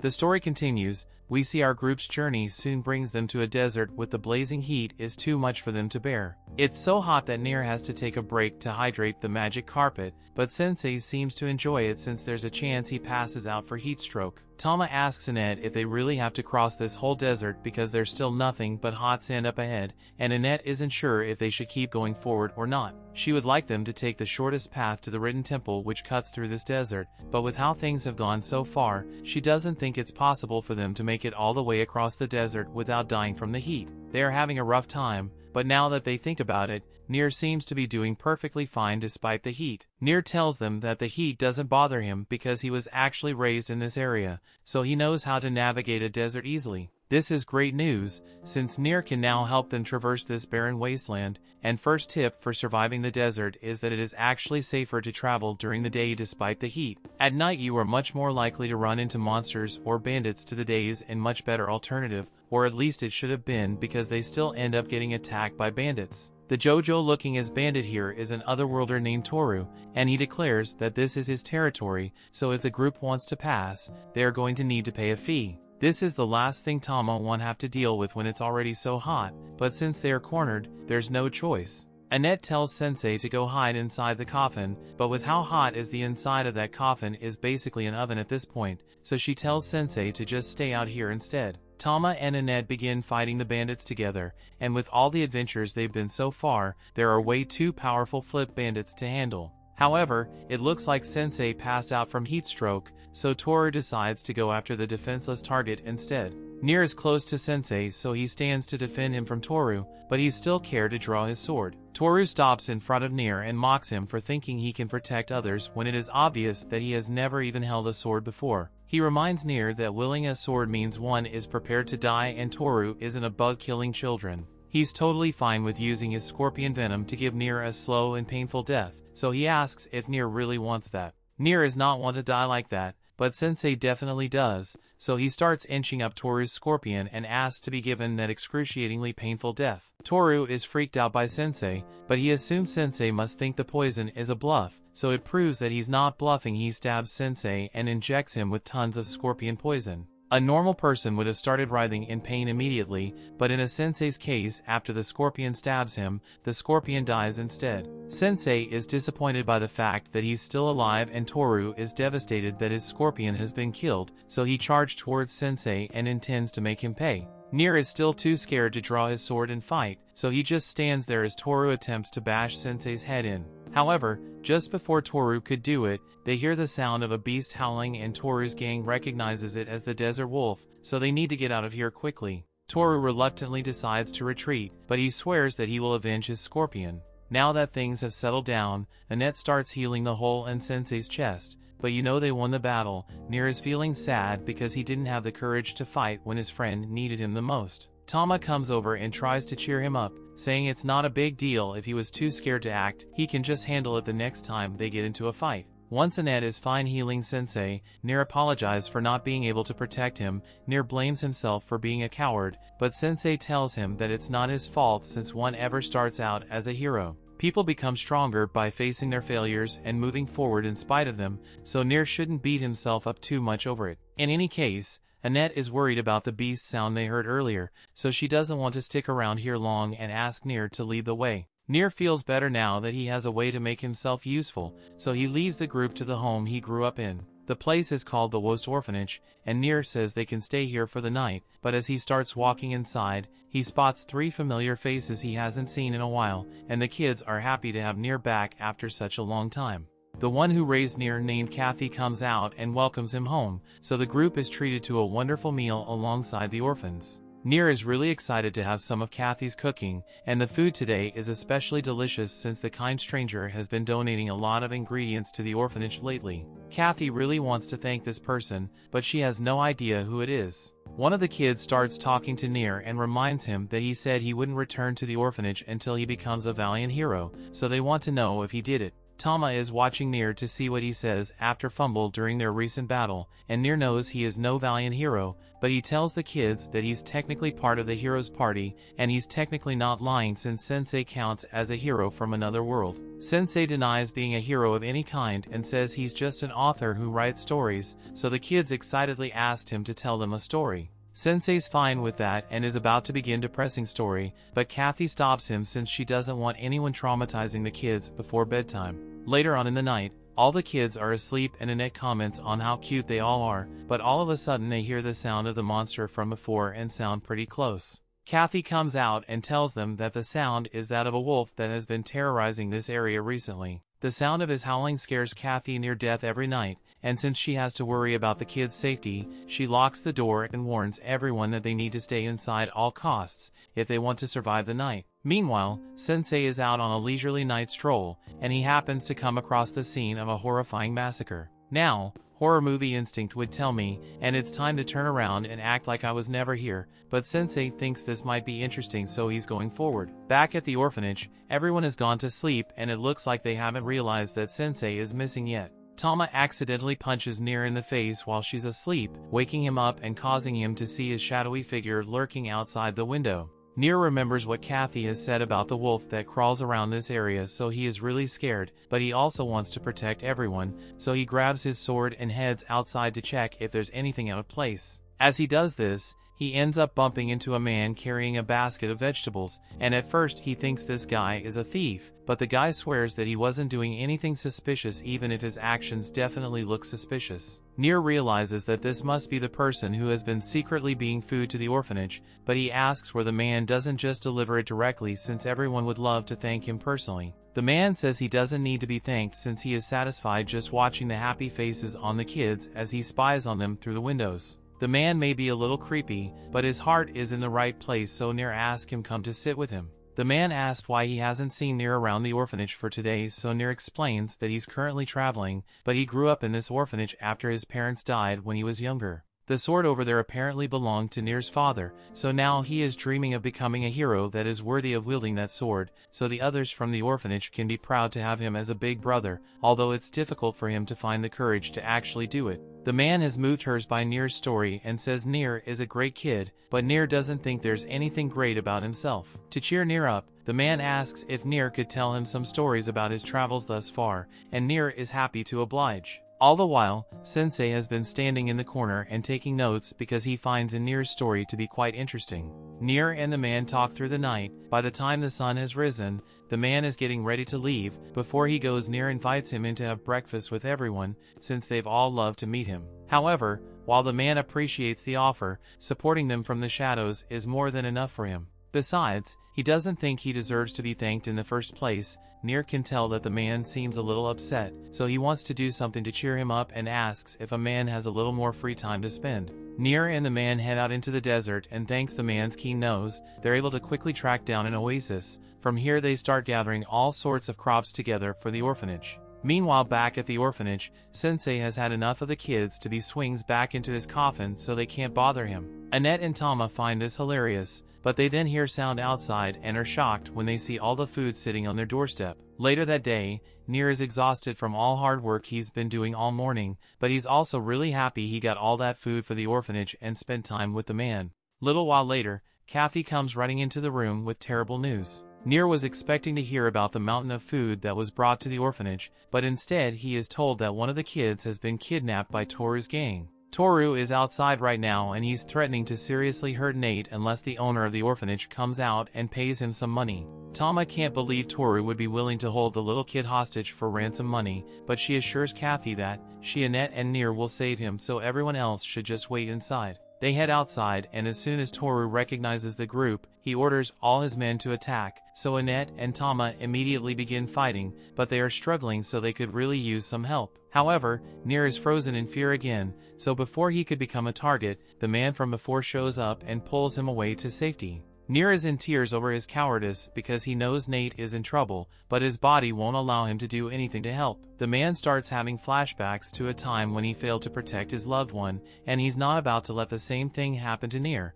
so he turns away from Nir and tells him that he will handle everything from here on out. He tells Nir that he's an otherworlder and back on Earth he lost someone dear to him because he was weak, but here he finally had the power to protect he cares about. The man transforms, revealing that he's the wolf that the locals have been scared of, and he wastes no time in attacking Toru and his gang. Once the gang realizes that the wolf is here, Toru drops the kid and starts fleeing, but the man isn't going to let Toru escape so easily. Scum like Toru stole everything from him, so this powers the man intends to finally get his revenge for a lifetime of suffering at the hands of evildoers. Nir realizes the amount of pain the man must have gone through, but if he actually kills Toru, the man will never be the same kind person he used to be, so Nir finally gathers the courage to draw his sword and steps in front of Toru to stop the man from killing him. Toru tries to take the opportunity to escape, but the man continues chasing after him and destroys his new scorpion bike, but before the man could do a finishing blow, Nir stands in front of him again and drops his sword to appeal to the man's humanity. This is enough to snap him out of his bloodlusted rage, so the man returns to normal and is ashamed of how monstrous he was acting. Nir extends a hand to the man and tells the man that it's okay, so they all head into the orphanage so they can hear the man's story. The man have lived alone for a long time because he lost his parents at an early age, but one day a kind boy reached out to him and showed him the warmth of friendship. However, the happy days didn't last long as that boy was one day cornered by a bunch of bullies and beaten down. The man witnessed the whole thing, but he knew damn well that there was nothing he could do about it, so he turned tail and wheeled himself away, which is when Truckun strike. Sensei's ability activates as he clarifies that although he thinks the man is a coward, the man is so much kinder than most people is even with the power of his gift. He still decided to use it just to scare off evildoers rather than succumbing to the power. It looks like he's going to be sent back to Earth, so the man tells everyone that he is glad he got to meet them all. Moments later, he vanishes and wakes up back on Earth right as Truckun began to leave, and as he looks up he sees the kind boy coming to check on him, so if he breaks down in tears because he's glad to see him. The story continues. We see back of the Demon Lord's castle. One of the 7 fallen heroes hears that Kaibara was slain during his attempt to take over Grun, and that another one of them, Sengoku, is struggling in the desert against the dwarven strongholds. They made the mistake of underestimating the dwarves' allies from Helsihen, and he has to admit that the so-called Wizard of Hurricanes is truly formidable. We cut to the desert, where the bloody battle of the dwarves is taking place and the priests are here to lend a hand, but Wolff is more concerned about the fact that he's out of booze. Ysha asked how he can drink at a time like this, but he sees nothing wrong with his actions and tells her to stop being so uptight all the time. Ysha grabs him by the collar and reminds him that he is the one in charge of this nation, so he needs to act like it. Wolff corrects her and says that he never agreed to become the leader of this nation. The people here just decided to make him their leader even though he's just a priest, and now he's supposed to fight against a fallen hero. The fallen hero's army begins at full-scale attack and Ysha asks Wolff to do something before the city gets destroyed, so Wolff complies and asks for the dwarf general Doran to help him lure the enemy to the east for a plan he has, but Doran says he has no intention of listening to Wolff and faces the army head-on with his axe. However, even though he said he wouldn't listen to Wolff, he still does lure the lizard men towards the east like Wolff had asked him to. Now that the lizard men have been lured away, Wolff tells Ysha to stand back because he's going to have to get a little serious with his magic here. With the main enemy force isolated, he summons a magic circle beneath their feet and creates a massive hurricane, which shreds them to pieces. This forces the fallen hero to retreat with his remaining groups, and Wolff tells Ysha that they've won the battle for today, but as he is walking away Ysha notices someone floating inside the hurricane, and it turns out to be Sensei.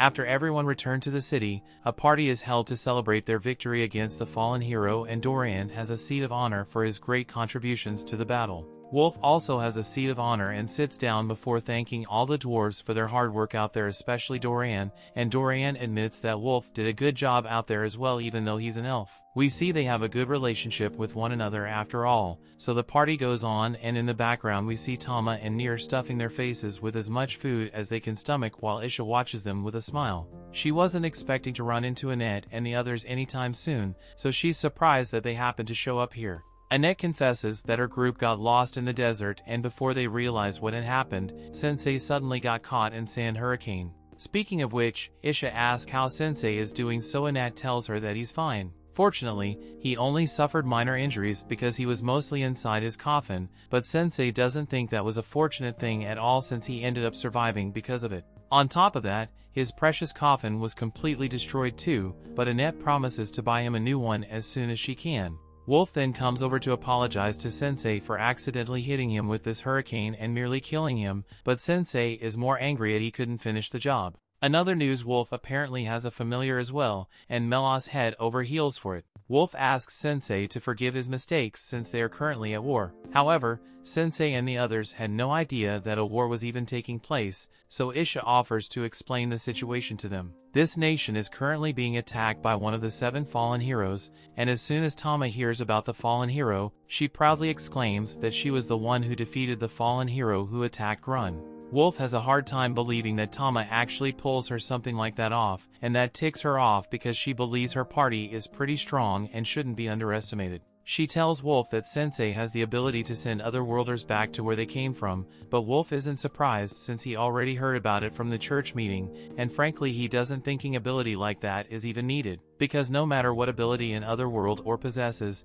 he will always be able to outclass it with his magic. He doesn't want them interfering too much with his work, so he tells them to sit back and let him handle a fallen heroes. As he walks away and Tama asks if Wolff is really strong enough for him to get away with being such a jerk. But unfortunately, Ysha tells her Wolff actually is that powerful. He is known as the Wizard of Storms and he's without a doubt one of the strongest mages in the entire world, so even fallen heroes would have a hard time defending against his powerful magic. Back at the Demon Castle, the Dark Knight returns and the others are surprised since they never thought he would be forced to retreat. He tells them that it's not a problem since tomorrow he will personally fight in the battle, and this time there's no way he could possibly lose. That's all well and good, but the other guy was actually thinking it would be better if they let the women handle this battle since they are much better suited for it. And as we get a look at one's hand, we see a rope around her hand, similar to the one Sensei has, meaning this woman must be Sakshan. The other woman is busy making origami, so he asked her if she is ready to go. She blankly stares back at him agreement.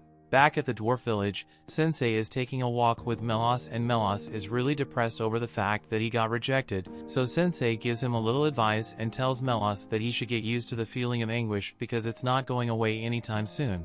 Still, Sensei can understand the feeling of wanting to be the one you love, so he offers to help Melos find his crushed. They're also going to think of a name for her, so Sensei suggests that they call Melos Crush Femmelos, and by chance they happen to find Femmelos with Wolff while he's being swarmed by a bunch of his fangirls. They all offer to take turns in bed with him, but Wolff turns them all down for today and walks away. Sensei remarks that Wolff seems to be really popular with the ladies unlike Melos, but he encourages Melos not to give up on courting Femmelos because he's persistent enough. Eventually she will agree to go out with him. Sensei and Melos follow Wolff and Femmelos until they arrive at an old house and Wolff knocks on the door. There's no answer, so Wolff accepts that the one inside doesn't want to talk to him right now, so he just tells her that he has to continue with the war, but once everything is over he will come back for her. Sensei is surprised to see that a popular guy like Wolff still struggles with his own love story, but he doesn't want to intrude any further, so he leaves with Melos soon after. The next day, Dorian is informed that the enemy is attacking again, so time to go to war. Tama gets up and says she will fight as well, but Dorian tells her that there's no need since she and the others are guests here, so she should just let him handle it.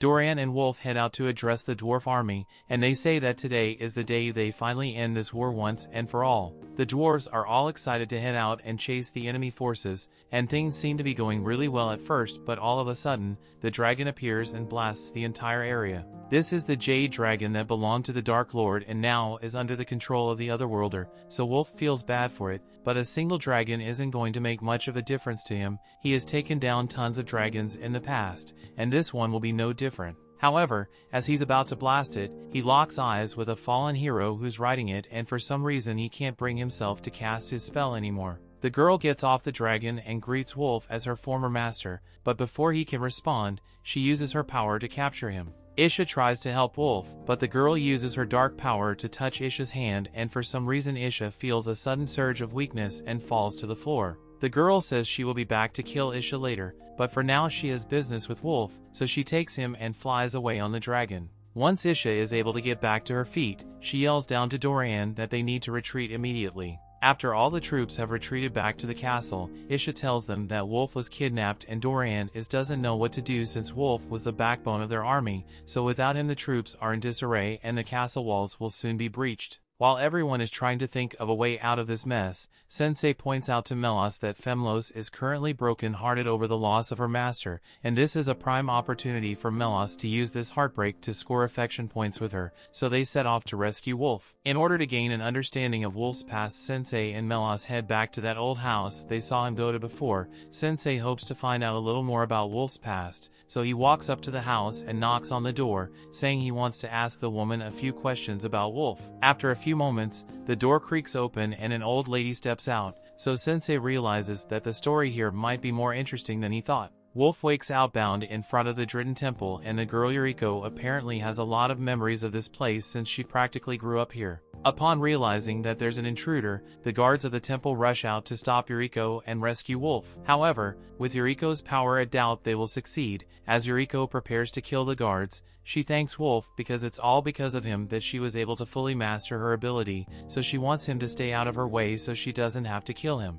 Back at the dwarf castle, Ysha tells everyone that it is likely that the girl was once Wolff's student, and Wolff used to be particularly passionate about training other worlders, but one day he suddenly stopped and began drowning his sorrows away in alcohol. She doesn't know for sure if the cause of Wolff's behavior was because of the girl, but for now, their top priority is rescuing Wolff, so she needs Dorian to send soldiers out to help in the rescue effort. Dorian wishes he could help, but with the castle surrounded he doesn't have any soldiers to spare at the moment. Since there are no other options, Tama says she and the others can go rescue him instead. Annette agrees to this and turns to ask Sensei is okay with it, but that's what she realizes, that Sensei isn't here, and he's been gone for a while now too. Just then, Sensei walks into the room and he's carrying the old lady, which raises a lot of questions and has Annette in tears because he's never carried her like that. By the next morning, the team is ready to depart for the Dritten Temple to rescue Wolff, and Dorian apologizes for not being able to send any soldiers with them, but Tama says it's alright since he made new equipment for all of them.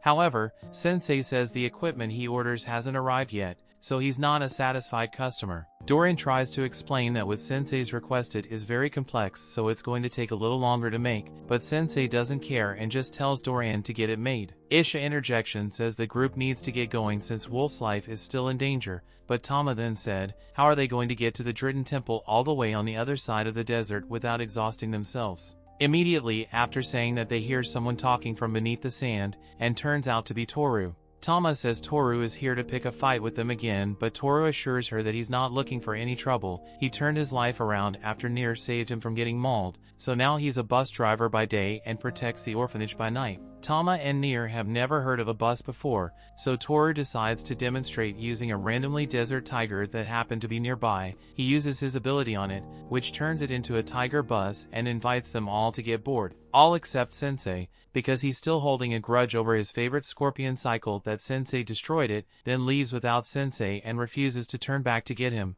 so Sensei just accepts that he's not going to be doing anything useful this time around since he has no means of transportation. However, the old lady pleads with him to take her to Wolff, and Sensei can tell by the look in her eyes as she deeply cares for him, so he decides to give it his best shot after all. That brings the episode to an end. Thanks for watching. Want next part? Subscribe the channel and turn on notification bell.